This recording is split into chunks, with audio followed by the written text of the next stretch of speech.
ఈ రోజే డౌన్లోడ్ చేయండి. మీ ఫేవరెట్ షోస్ చూడండి. ఏంటి విహారీ, శాస్త్రం మీద కోపడుతున్నావు? తన మీద కోపడే అంత తప్పు తనేం చేసింది? అత్తయ్య, ఆ సంగతి అడగాల్సింది నన్ను కాదు, మీ కూతుర్ని అడగండి. ఏంటే, ఏమైంది? ఇప్పుడు అమ్మ బావని కంట్రోల్ చేసి నాకెలా సపోర్ట్ చేస్తుందో బావకి తెలుస్తుంది. ఏం జరిగిందో చెప్పు. అలా సైలెంట్గా ఉంటే ఎలా? అమ్మా, అసలేం జరిగిందంటే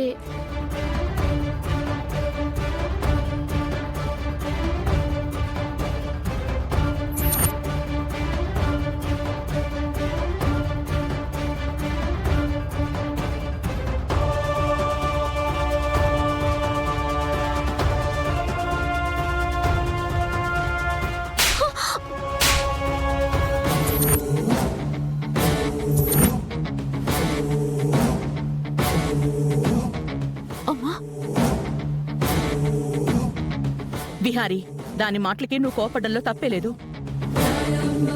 ఎంత పనిచేసావే నువ్వు. వాడు పెళ్లి చేసుకుంటానని నాకు మాటిచ్చాడు. వాడు మాటిచ్చాడు అంటే ఖచ్చితంగా నిలబెట్టుకుంటాడు.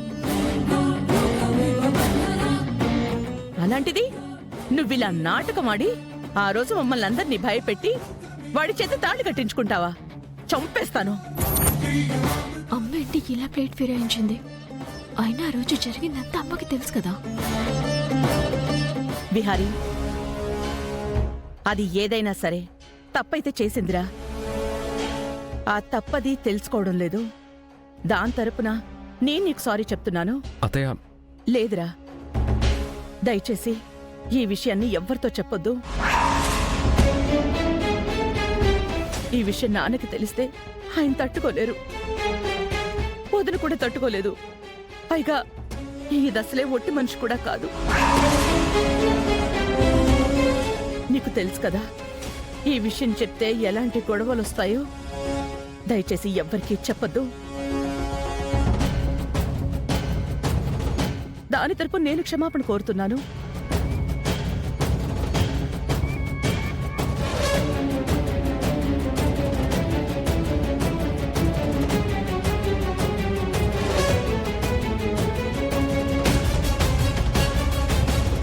అమ్మా, ఏంటి నన్ను కొట్టావు?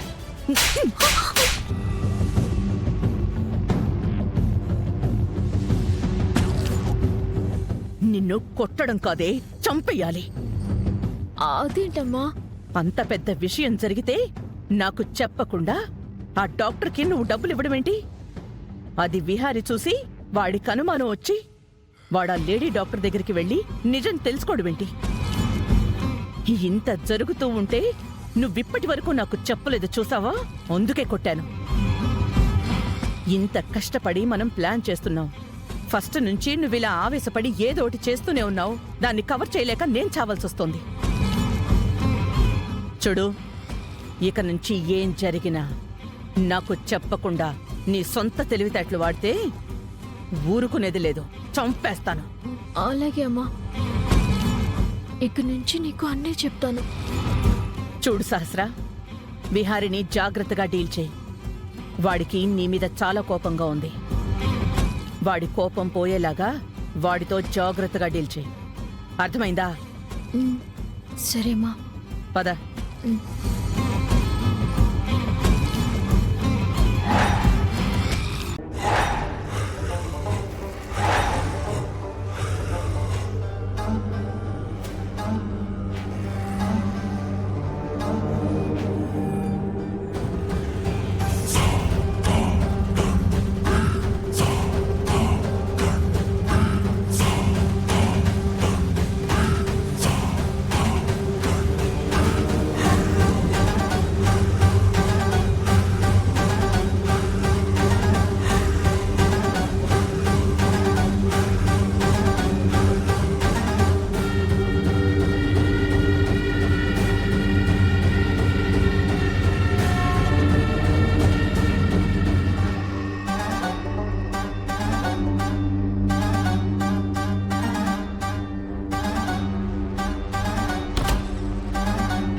సుభాష్, ఏంటి సుభాష్ నువ్వు ఈ టైంలో?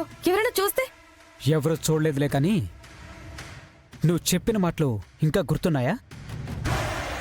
మనిద్దరం క్రైమ్ పార్ట్నర్స్ మాత్రమే కాదు, లైఫ్ పార్ట్నర్స్ అని కూడా చెప్పావు. మరి ఇప్పుడు నువ్వు చేస్తుందేంటి? అది కాదు సుభాష్.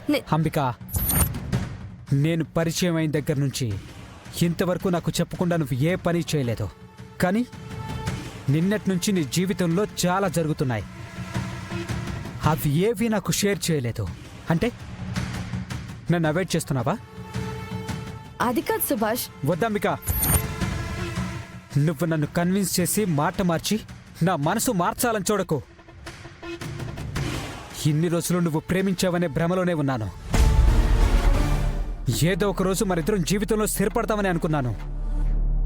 కానీ అవన్నీ జరిగే పనులు కావని నాకు ఇప్పుడు అర్థమవుతుంది. సుభాష్, ఆవేశపడకు, గట్టిగా మాట్లాడుకు. ఒక్క నిమిషం ఉండు. అంబిక, నీకు చాలా టార్గెట్స్ ఉన్నాయి, చాలా ఎయిమ్స్ ఉన్నాయి. కానీ నాకు మాత్రం నా జీవితంలో లక్ష్యం నువ్వే. కానీ ఇప్పుడు నువ్వు నన్ను నీ జీవితంలోంచి తప్పించాలని, నీ మనసులోంచి చెరిపేయాలని చూస్తున్నావని నాకిప్పుడు అర్థమైంది అంబిక. సుభాష్, ఒకసారి నా మాట వింటావా? చెప్పు, ఏం చెప్తావు అంబిక? నీకింట్లో పెళ్లి చేయాలనుకుంటున్నారు. ఆల్రెడీ పెళ్లి చూపులకి ఒకళ్ళు చూసేశారు. అతనితో సంబంధం ఫిక్స్ అయిపోయింది. ఇక అతనితోనే నీ పెళ్లి. నాకు ఈ విషయాలన్నీ తెలిసిపోయాయి అంబిక. నువ్వు తర్వాత చెప్పే మాటలు కూడా నాకు తెలుసు. సుభాష్, నన్ను మాట్లాడనివ్వు. తర్వాత నీకు నచ్చితే నువ్వు మాట్లాడు. నాకు మా ఇంట్లో వాళ్ళు పెళ్లి చేయాలనుకునేది నిజమే. ఒక సంబంధం చూసింది కూడా నిజమే. కానీ నేను చేసుకునేది మాత్రం నిన్నే.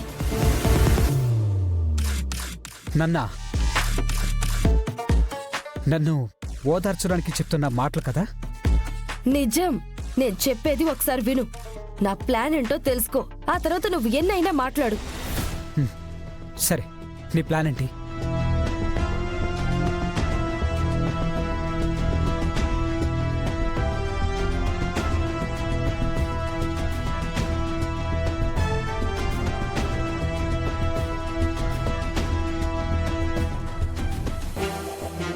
ఇది మన ప్లాన్.